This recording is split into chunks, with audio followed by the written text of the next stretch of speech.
باب چل رہا تھا ایمان کا، کتاب الایمان کی دو روایات ہم نے پڑھ لی. آگے تیسری حدیث مشکات المصابیح کی. حضرت عبداللہ بن عمر فرماتے ہیں نبی صلی اللہ علیہ وسلم نے ارشاد فرمایا، عبداللہ بن عمر رضی اللہ عنہ نے 1000 غلام آزاد کیا تھا اپنی زندگی میں. اتنے جلیل القدر صحابی ہیں. نبی صلی اللہ علیہ وسلم نے ارشاد فرمایا اسلام کی بنیاد 5 چیزوں پر رکھی گئی ہے. ارکان خمسہ 5 ہیں، جو ہم کہتے ہیں اسلام کے 5 ارکان ہیں، اسلامیات کی کتابوں میں بچوں کو پڑھایا جاتا ہے. اس کی دلیل یہ حدیث ہے بخاری مسلم کی.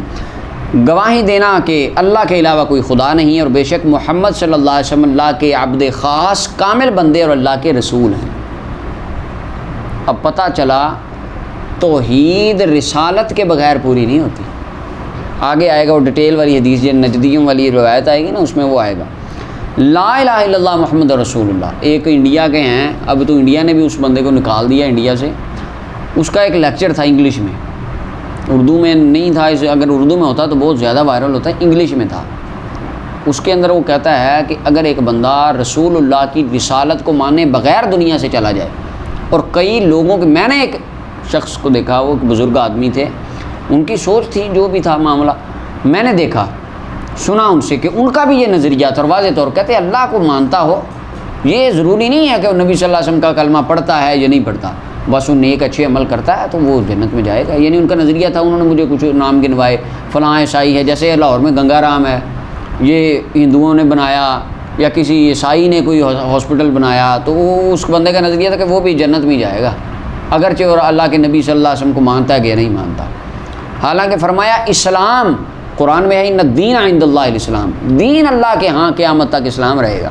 اور فرمایا اس کی بنیاد 5 چیزوں پر رکھ دی گئی ہے. شہادت اللہ الہ الا اللہ وان محمد عبدہ ورسولہ، یہ ایک ہے، اللہ کی گواہی اور رسول اللہ کے عبد خاص اور رسول ہونے کی گواہی دینا، یہ اسلام کی بنیادوں میں پہلی چیز ہے. ایک بندہ نماز پڑھتا ہے، روزہ رکھتا ہے، حج کرتا ہے، زکوٰۃ دیتا ہے، رسول اللہ کو نہیں مانتا، فائدہ ہے اس کی؟ کوئی فائدہ، ضائع ہے عمل اس کے، کیونکہ پہلی چیز اللہ اور پھر رسول اللہ.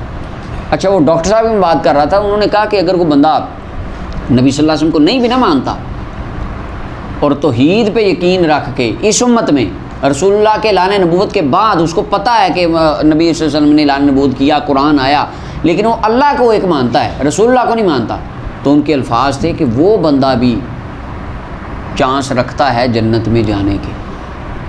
حالانکہ اجماع امت اس بات پر ہے، قرآن و سنت کا قطعی عقیدہ ہے، اور اس کے اندر کسی دنیا کائنات کے مسلمان کا اختلاف نہیں ہے. نبی صلی اللہ علیہ وسلم کے اعلان نبوت کے بعد جن لوگوں تک دعوت پہنچی، یہ آگے آئے گا، ابھی حدیث میں آئے گا، دعوت پہنچی اور انہوں نے رسول اللہ صلی اللہ علیہ وسلم کو مانے بغیر دنیا سے چلے گئے، وہ کبھی جنت میں نہیں جائیں گے. اس کے اوپر اجماع امت، اس کے اندر کوئی اختلاف نہیں، کسی بھابی دیوبندی سنی شیعہ کا ہو اختلاف، کسی معتزلی، یہ کسی کو، یہ اتفاقی مسئلہ ہے. تو فرمایا یہ پہلی چیز اللہ اور رسول اللہ کی گواہی دی. اور نماز کو قائم کرنا. نماز کو کیا مطلب ہے قائم کرنے کا؟ ہمیشہ پڑھنا، تعدیل ارکان سے پڑھنا، دل لگا کے پڑھنا، اللہ کی یاد میں ڈوب کے پڑھنا. ہاں، وہ ملنگوں والا قائم کرنا نہیں. وَإِيتَاءِ الزَّکَاۃ، زکوٰۃ دینا.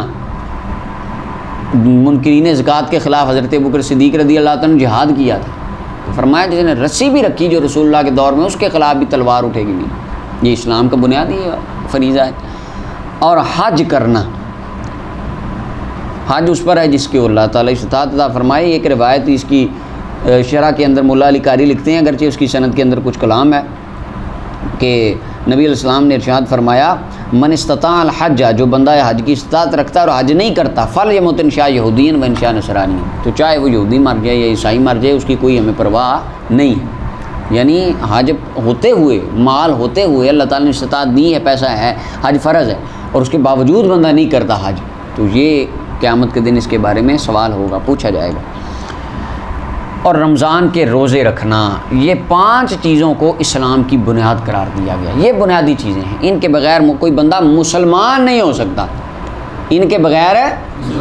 لیکن مومن وہ اس سے آگے کا درجہ ہے، وہ نیکسٹ لیول ہے. وہ ان چیزوں کے بعد کچھ اور چیزیں ہیں، انہیں اپنے اندر لانا پڑتا ہے.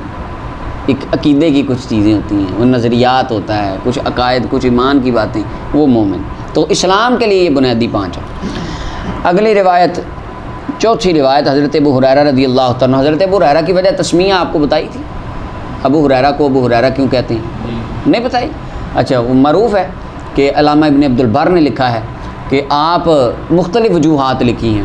سب سے مشہور قول یہ ہے کہ ایک دن آپ نے اپنی آستین کے اوپر ایک بلی کا بچہ بٹھایا ہوا تھا. ہم اپنی پنجابی زبان میں کیا کہتے ہیں؟ انہوں اس کو آپ نے بٹھایا اور اس کو پیار کرتے کرتے آپ آ رہے تھے. آقا کریم علیہ السلام کی نگاہ مبارک پڑ گئی. فرمایا یہ کیا ہے؟ عرض کی یا رسول اللہ بلی کا بچہ. فرمایا یا باہر ہو بلی والے. بس اس کے بعد آپ کا نام پوری دنیا کائنات میں ابو ہریرہ مشہور ہو گیا، بلیوں والے. اور معروف ہے کہ آپ بلیوں سے محبت کرتے تھے. وہ آپ نے اسے سہلا رہے تھے اس کے وجود کو. اصل نام کے میں آپ کا اختلاف ہے. عبد شمس عبداللہ عبد الرحمن بن صخر. سب سے زیادہ صحیح قول جو ہے قریب وہ عبد الرحمن بن صخر کے بارے میں کہ آپ کا اصل نام یہ تھا، لیکن مشہور یہ بہت کم افراد کو پتہ ہے. بالکل محدثین میں بھی کثرت سے جہاں حدیث آتی وہاں ابی ہریرہ، اب یہاں بھی ابو ہریرہ آیا ہے. یہ تو نہیں ہے وہاں عبد الرحمن، اصل نام نہیں ہے.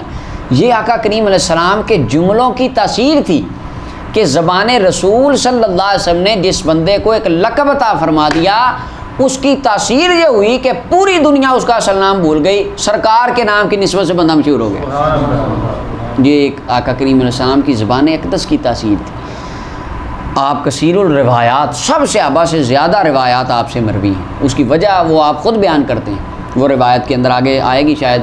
اس کے آپ فرماتے ہیں کہ میرے باقی مہاجرین و انصار صحابہ تجارت کرتے تھے، آتے جاتے تھے، کام کرتے تھے، سارے معاملات دیکھتے تھے. میں بندہ تھا صبح سے لے کے شام تک رسول اللہ کی خدمت میں بیٹھا رہتا تھا. سفر و حضر حضور علیہ السلام کی جلوتوں خلوتوں میں ہر بات میں نے سنی رسول اللہ صلی اللہ علیہ وسلم کی. اس لیے آپ کثیر الروایات ہیں. دیکھیں صحبت کا اسے پتہ چلا، صحبت کا اثر ہوتا ہے، فائدہ ہوتا ہے. جتنی زیادہ صحبت ہو اتنا زیادہ فائدہ ہوتا ہے. اللہ والوں کی، نیک بندوں کی، اچھے دوستوں کی، والدین کی جتنی زیادہ صحبت میسر آئے اتنا کچھ فائدہ زیادہ ہوتا ہے، سیکھنے کو ملتا ہے، نالج میں اضافہ ہوتا ہے، تربیت زیادہ ہوتی ہے. برے لوگوں کی صحبت میں جو بندہ زیادہ رہے اس کی برائیاں بڑھتی ہیں. تو خیر آپ اس لیے کثیر و روایات ہیں.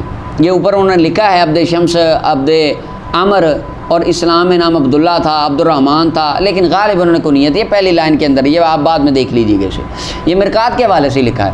اچھا آگے دیکھ لیں. ابو ہریرہ رضی اللہ عنہ فرماتے نبی صلی اللہ علیہ وسلم فرمایا ایمان کی 70 اور کچھ شاخیں ہیں، شعبے ہیں.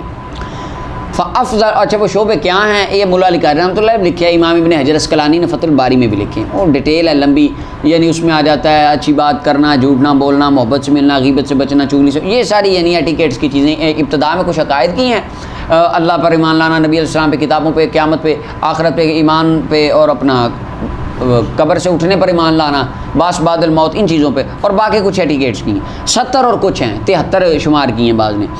فَأَفْضَلُهَا قَوْلُ لَا إِلَٰهَ إِلَّا اللَّهُ، ان میں سے سب سے افضل ہے لا الہ الا اللہ کا قول.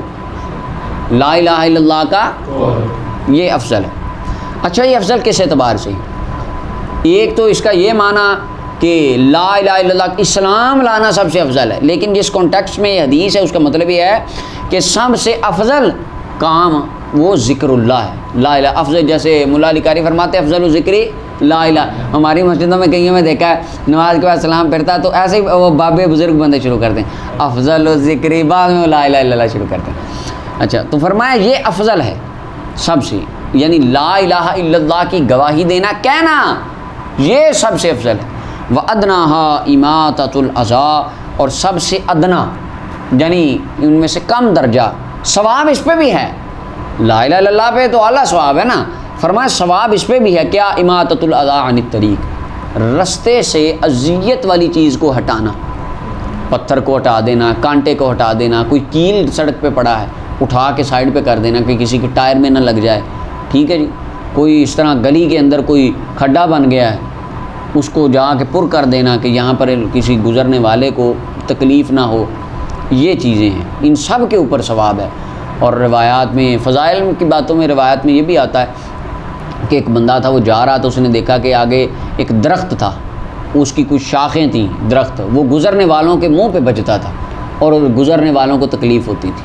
اور وہ گیا، اس نے جا کے اس کو کاٹ دیا ان شاخوں کو، تاکہ گزرنے والے اللہ کے بندوں کو تکلیف نہ ہو۔ اللہ تعالیٰ نے اس عمل کی وجہ سے اسے جنت عطا فرما دی، یعنی خلق خدا کے خیال رکھنے میں صرف اس کام کی وجہ سے اس پر اتنی رحمت کر دی گئی، حالانکہ اس کو ادنا فرمایا گیا ہے۔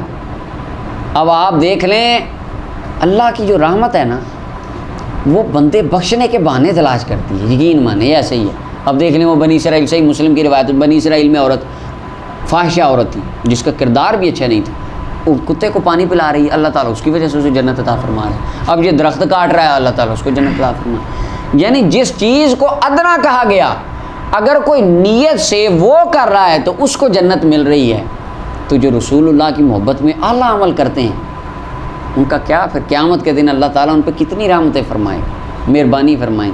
اور فرمایا نا آئندہ ظن بھی عبدی، میں اپنے بندے کے گمان کے پاس ہوتا ہوں، خیال تو اچھا رکھ میرے بارے میں کہ اللہ وہ چنگیاں کرے گا، یہ خیال تو ہو نا۔ اللہ اکبر۔ فرمایا یہ ہٹانا یہ ادنا ہے، درجہ ہے۔ اور آگے فرمایا والحیاء شعبۃ من الایمان، حیا بھی ایمان کا حصہ ہے، حیا بھی ایمان کا حصہ ہے، حیا ایمانی یہ بھی ایمان کا حصہ ہے۔ کیا اس کا مطلب ہے؟ صوفیاء فرماتے ہیں حیا کیا ہے؟ صوفیاء فرماتے ہیں حیا یہ ہے حقیقت الحیا، ان مولاک لا یراک حیث نہاک، کہ تیرا مولا تجھے وہاں نہ دیکھے جہاں سے اس نے تجھے منع کیا۔ یہ اللہ سے حقیقی حیا ہے۔ حیا صرف اپنا ہی نہیں ہے، یہ نہیں ہے مجھے شرم آتی ہے، ماسک لگا لیں آپ، بس کپڑا رکھ لیں مجھے شرم آتی ہے، جو ہو بڑی شرم آتی ہے، کیا جی آپ باہر جائیں مجھے شرم آتی ہے، دکان پہ جائیں مجھے شرم آتی ہے، یہ کوئی حیا نہیں ہے۔ حیا ایمانی مراد ہے، غیرت ایمانی مراد ہے۔ کس سے؟ گھر میں، باہر، بازار میں، دارالعلوم میں، اللہ سے حیا، رسول اللہ سے حیا، ٹھیک ہے، اپنے بڑوں سے حیا، یہ ساری اس کے اندر آ جاتی ہیں۔ اللہ سے حیا کیا ہے؟ فرمایا اللہ تجھے وہاں نہ دیکھے جہاں سے تجھے منع کیا۔ گناہ نہیں کرنا، کیوں؟ اللہ سے حیا آتی۔ برا کام نہیں کرنا، کیوں؟ رسول اللہ نے منع فرمایا، ٹھیک ہے۔ یہ کام نہیں کرنا، والد نے منع کیا، حیا، یہ حیا ہے۔ اب آپ اس کے الٹ خود ہی دیکھ لیں، بے حیائی پھر کیا ہوگی؟ بے شرمی، کہتے ہیں بندہ ہی بے حیا ہے۔ اصل میں بندہ، یہ لفظ کا اطلاق، یہ بندہ ہی بے حیا، یہ اصل میں اس کا سب سے پہلے اس کا اطلاق کس پہ ہوگا؟ جو اللہ کا بے حیا ہے، جو اللہ کے احکام کی نافرمانی ہے، اور پھر رسول اللہ کے احکامات کو، پھر بعد میں باقی ساری تو دنیا بعد میں، پہلے تو اللہ رسول ہے۔ اچھا، اور ایک روایت کے اندر آتا ہے نبی علیہ السلام نے فرمایا استحیوا من اللہ حق الحیا، فرمایا حیا کرو اللہ سے جیسے حیا کرنے کا حق ہے۔ صحابہ عرض کرتے ہیں یا رسول اللہ ہم ایسے ہی حیا کرتے ہیں جیسے اللہ سے حیا کرنے کا حق ہے۔ نبی علیہ السلام نے فرمایا نہیں، حیا اللہ سے کرنے کا حق یہ ہے کہ تو اپنے بندہ سر کی حفاظت کرے، سر کی، سمجھ آئی؟ کسی کے بارے میں برا نہ سوچے، پیٹ کی حفاظت کرے، لقمہ حرام نہ جائے، آنکھ کی حفاظت کرے، یعنی یہ ساری چیزیں مفہوم یہ تھا بتانے کا۔ اور فرمایا کہ موت کو یاد کرے، آخرت کو میں اللہ تعالیٰ سے ملنے کی امید رکھے، یہ ساری چیزیں اس طرح کی آپ نے بیان فرمائیں۔ اور فرمایا جو بندہ یہ کرتا ہے، آخرت کو دنیا پر ترجیح دیتا ہے، وہ اللہ سے ایسے حیا کرتا ہے جیسے حیا کرنے کا حق ہے۔ یعنی اس حدیث پاک کا مقصد یہ ہے، حیا کیا ہے؟ اللہ تعالیٰ کی ذات سے حیا یہ ہے کہ بندہ نافرمانی اللہ کی سے بچے اور اللہ کے احکامات پہ عمل کرے، یہ حیا کا اصل مطلب ہے۔ چلیے اگلی روایت ہے، عبداللہ ابن عمر رضی اللہ عنہ فرماتے ہیں نبی صلی اللہ علیہ وسلم فرمایا مسلمان وہ ہے من سلم المسلمون، جس بندے سے من لسانہ و یدہ، جس کی زبان اور ہاتھ سے دوسرے مسلمان بچے رہیں، محفوظ رہیں۔ زبان سے چغلی کھولی نہ کرے، کسی کی غیبت نہ کرے، کسی کے خلاف باتیں نہ کرے، کسی کو گالیاں نہ دے، کسی کو برا نہ کہے، یہ زبان ہے۔ اور ہاتھ سے قتل نہ کرے کسی کو، کسی پر ظلم نہ کرے، ہاتھ نہ اٹھائے، چوری نہ کرے کسی کی، مسلمان کی ہیں، یہ بھی تو ہے نا حق۔ تو فرمایا یہ ہے مسلمان جس سے امن میں آ جائیں۔ آج ہم دیکھیں کہ ہماری زبانوں سے کتنا کہ لوگ امن میں ہیں۔ آج ہم ایک دوسرے کو کفر اسلام کے سرٹیفکیٹ بانٹتے ہیں، چھوٹے چھوٹے اختلاف ہو جاتے ہیں آپس میں بندوں کے، اہل علم کے، تو وہ کہتے ہیں تو یہ تو وہ ایسا۔ اور صرف ان میں نہیں ہے، آپ ہر جگہ پہ دیکھ لیں، سیاستدانوں کے اختلاف دیکھ لیں، ان کی زبانیں سن لیں آپ ایک دوسرے کے خلاف، کیا کیا وہ بول رہے ہوتے ہیں۔ اسی طرح باقی اہل ہر جگہ کے طبقہ آئے دنیا کے افراد اس طرح ایک دوسرے سے اختلاف ہو جائے، وہ زبانیں ہیں. وہ کئی ویڈیوز ہیں کہ سیاستدانوں کے کچھ ایسے شارٹ کلپس انہوں نے جو ٹی وی پہ نہیں چلائے گئے، کیمرے میں ریکارڈ ہو گئے، وہ زبانیں استعمال کر رہے ہیں. اسی طرح آپ دیکھ لیں ہر جگہ پہ معاملات اس طرح ہیں. تو اس پہ بھی ہمیں غور کرنا چاہیے. فرمایا کامل مسلمان وہ ہے مسلمان جس کے ہاتھ اور زبان سے بچے رہیں. والمہاجر من حجر ما نہی اللہ عنہ، اور کامل اصل مہاجر وہ ہے جو ان چیزوں کو چھوڑ دے جن سے اللہ نے منع فرمایا.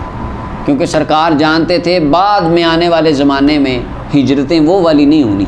اب ہجرت تو نہیں ہے نا، تو اب وہ یہ بات ہم پیچھے بھی کر چکے ہیں نیت کے بیان میں. مہاجر اصل وہ ہے جو اللہ کے رسول کی نافرمانیوں کو چھوڑ کے چلا جائے، اور اللہ اس کو بھی ہجرت کا ثواب عطا فرماتا ہے، وہ بھی مہاجر ہے ایک طرح کا. شریع. اور مسلم کی روایت ہے کہ ایک بندے نے سوال کیا نبی صلی اللہ علیہ وسلم سے کون سے مسلمان بہتر ہیں؟ فرمایا من سلم المسلمون من لسانہ و یدہ، ہاتھ اور زبان سے جس کے مسلمان محفوظ رہیں وہ بہتر ہے. حضرت انس فرماتے ہیں نبی صلی اللہ علیہ وسلم نے ارشاد فرمایا لا یؤمن احدکم، کوئی بندہ تم میں سے مومن نہیں ہو سکتا حتیٰ اکون احب الیہ، حتیٰ کہ میں اس کی زیادہ محبوب ہو جاؤں اس کے والد، اولاد اور تمام لوگوں سے. دنیا کائنات کے ہر انسان سے بڑھ کر جب تک میں مصطفیٰ سے پیار نہ کرے اس کا ایمان کامل نہیں ہو سکتا. یہ واضح طور پہ رسول اللہ صلی اللہ علیہ وسلم فرمایا. اچھا اب یہاں پر جو فرمایا لا محبت نہ کرے، وہ اس کا ایمان نہیں ہے تب تک جب تک محبت نہ کرے. محبت کون سی محبت ہے؟ یہاں پر قرآن کریم میں النبی اولیٰ بالمؤمنین من انفسہم، مسلمان کی شان ہے کہ نبی اس کی جان سے زیادہ قریب ہوتا ہے اس کے، یعنی اپنی جان سے بڑھ کر وہ اپنے رسول اللہ سے پیار کرتا ہے. یہ قرآن میں نشانی مومن کی بیان کی گئی. اچھا، اور ایک آیت میں قل ان کان آباؤکم و ابناؤکم، وہ فرمایا بیٹے ہوں. وہ حضرت عمر وہ اس کا شان نزول بھی ہے کہ فلاں فلاں صحابہ نے اپنے رشتہ دار اڑا دیے، جنگ میں قتل کر دیے. ایک صحابی نے اپنے والد کی گردن اتار دی، وہ کافروں کی طرف تھے. ٹھیک ہے، ایک صحابی نے اپنے اس طرح تھے، ان کے پھوپھیزاد تھے، کزن تھے، ان کی گردنیں اڑا دیں. تو اس وقت وہ آیت اتری ہے. اس طرح کا یعنی رشتہ دار تھے ان کے اندر. تو فرمایا یعنی مومن کے مقابلے میں جو بھی آ جائے، مومن کے رسول اللہ کے مقابلے میں اگر مومن کا باپ دادا خاندان جو بھی آ جائے وہ پرواہ نہیں کرتا، اللہ رسول کی پرواہ کرتا ہے. اب یہاں سے مراد محبت کی قسمیں ہیں. ایک ہوتی ہے محبت طبی، محبت طبعی، طبیعت کی محبت. بندہ پیدا ہوتا ہے ماں باپ سے محبت ہوتی ہے، حالانکہ کسی نے کہا نہیں ہوتا امی سے محبت کرو، باپ سے محبت کرو، بہن بھائیوں سے محبت کرو، یہ کہا کسی نے نہیں ہوتا. یہ کیا ہوتی ہے؟ محبت طبعی. ایک ہوتی ہے محبت عقلی، سوچ کے محبت ہے، یہ بھی ایک محبت ہے. دوستوں سے جو ہماری محبت ہوتی ہے عقلی ہوتی ہے. دیکھتے ہیں کہ بندہ ٹھیک ہے، حساب لگاتے ہیں اس کا، یہ بندہ کیسا ہے، اگر تو ٹھیک ہے پھر اسے محبت ہو جاتی. اگر بندہ ہی 2 نمبر ہے ہمیں محبت تو نہیں ہوتی، دوستی بھی ٹوٹ جاتی. یہ عقلی ہے. اب رسول اللہ سے کون سی محبت ہو؟ اچھا اس کے اندر اب مختلف ہیں. بعض کہتے ہیں محبت طبی ہونی چاہیے، جیسے طبیعت میں محبت ماں باپ کی شامل ہوتی ہے، اس طرح طبیعت میں شامل ہونی چاہیے محبت رسول اللہ صلی اللہ علیہ وسلم کی. ملا علی قاری فرماتے ہیں، آپ کہتے ہیں نہیں، ولیس المراد الحب الطبعی، محبت طبی مراد نہیں ہے، کیونکہ وہ تو اختیار کے تحت ہوتی نہیں ہے. محبت طبی میں بندے کا اختیار نہیں ہوتا. ماں باپ سے محبت اختیار سے کرتے ہیں آپ، اگر چاہیں تو نہ کریں، چاہیں تو کریں، نہیں ہوتی ہے. لیکن یہاں پر کہتے ہیں یہاں پہ رسول اللہ صلی اللہ علیہ وسلم سے محبت عقلی ہونی چاہیے. کیسے؟ بندے کو دوائی سے محبت ہوتی ہے، کون سی؟ عقلی کے طبی. عقلی اس کو پتہ ہے دوائی اگرچہ طبیعت کو اچھی نہیں لگ رہی ہوتی، اور کس کا دل کرتا ہے کڑوی دوائیاں کھانے کے؟ بیچارے یہ جو ہوتے ہیں ٹائیفائڈ کے مریض، وہ کھاتے ہیں دوائیاں، وہ اللہ معاف کرے بڑے معاملات ہوتے. کپڑوں سے دوائیوں کی اسمیل آنے لگ جاتی، اتنی طبیعت آوازار ہو جاتی ہے بندے کی، اور اتنا بندہ اپنے آپ سے اکتا جاتا ہے دوائیاں کھا کے اس طرح. اب دیکھیں دوائی کھانے کا دل نہیں کر رہا، تبھی محبت نہیں ہے اس سے، لیکن عقل کہہ رہی ہے کھائے گا تیرا فائدہ ہوگا، اس کے بغیر گزارا. ملا علی قاری فرماتے ہیں تیری طبیعت اچھی نہ ہو، طبیعت کہے نماز نہ پڑھ، طبیعت تو کہتی ہے فجر ٹائم سویا رہے، طبیعت تو نہیں کہتی تہجد پڑھ، طبیعت تو یہ بھی کہتی ہے چھڈ پرے مسجد جا کے کی کرنا ہے کہ نہیں. لیکن ملا علی قاری فرماتے ہیں عقل ان ساری طبیعتوں کو ذبح کر کے رسول اللہ کے فرمان کے پیچھے جانی چاہیے تھی. یہ محبت ہے عقلی محبت، سوچ کے کہ نا طبیعت اگرچہ کہہ رہی نہیں پر سوچنا نہ فائدہ اسی میں ہے. دوائی بندہ کھاتا ہے، پتہ ہے طبیعت کو اچھی نہیں لگ رہی، لیکن پتہ ہے فائدہ اسی میں ہے. مومن کو بھی پتہ ہے اگرچہ طبیعت نہیں کرتی نیک کام کرنے کی، لیکن ہمارے آقا نے فرما دیا ہے فائدہ اسی میں ہی ہے، لہٰذا یہی کام کرنے، لہٰذا یہ محبت ہونی چاہیے نبی صلی اللہ علیہ وسلم سے. اور بھی ڈیٹیل کافی اس کی حضرت مولا علی قاری نے بیان کی ہے. یہاں پہ امام قرطبی رحمۃ اللہ علیہ کی ایک بات، امام قرطبی فرماتے ہیں ہر بندہ وَكُلُّ مَنْ صَحَّ ایمان، ہر بندہ جس کا ایمان صحیح ہے نبی صلی اللہ علیہ وسلم پر، جو کلمہ پڑھتا ہے یعنی اس کا عقیدہ اچھا ہے، اس کے بارے میں کہتے ہیں لا یخلو عن وجدان شیء من تلک المحبہ، اس کا دل محبت مصطفیٰ سے خالی نہیں ہوتا. آگے قرطبی کہتے ہیں اگرچہ وہ بندہ وَإِنِ اسْتَغْرَقَ بِالشَّهَوَاتِ، اگرچہ وہ بندہ شہوتوں میں غرق ہوا ہو، اگرچہ نماز میں ڈنڈی مارتا ہو، اگرچہ 2 نمبریاں کرتا ہو، اگرچہ گناہ گار ہو، لیکن اس کے دل کے کونے میں محبت مصطفیٰ ضرور ہوتی ہے. اور اگرچہ وہ بے وقوف ہے، نماز نہیں پڑھتا، بے وقوف ہے، گناہ نہیں کرتا، کام عقلی ہے نا، یہ کام کر رہا ہے، لیکن اس کے دل میں رسول اللہ کی محبت ہوتی ہے. اور آگے امام قرطبی کہتے ہیں اکثر اوقات تو یہ بھی ہم نے دیکھا ہے اذا ذکر صلی اللہ علیہ وسلم، جب مصطفیٰ کریم صلی اللہ علیہ وسلم کا ذکر چھیڑا جائے اشتاق الی رؤیتہ ہی، وہ جو نمازیں بھی پوری نہیں پڑھتا، وہ بندہ جس کے عمل بھی بس ایسے ہی ہیں، بس یعنی ٹھیک ہے، بس پورا قصورہ کو نیک عمل، داڑھی بھی نہیں اس نے رکھی، اس کا بھی دل کرتا ہے میں نبی پاک کی زیارت کروں، اس کا بھی دل کرتا ہے میں مدینے جاؤں، اس کا بھی دل کرتا ہے جہاں حضور بیٹھے ہیں میں اس جگہ کو چوموں. یہ امام قرطبی فرماتے ہیں،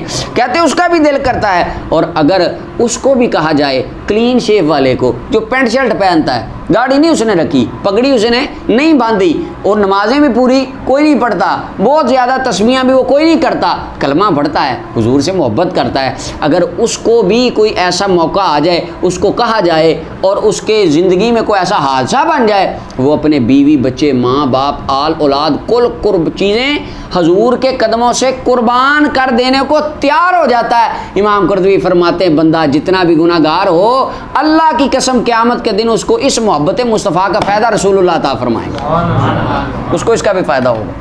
یہ محبت ہے، یہ تو نہیں ہے محبت صرف داڑھی والا ہی، ہاں کامل محبت اس کی ہے، اکمل محبت اس کی ہے کہ اپنے آپ کو رسول اللہ کی احکامات میں ڈھال رہا. یہ تو محبت کا ایک بڑا عظیم درجہ ہے.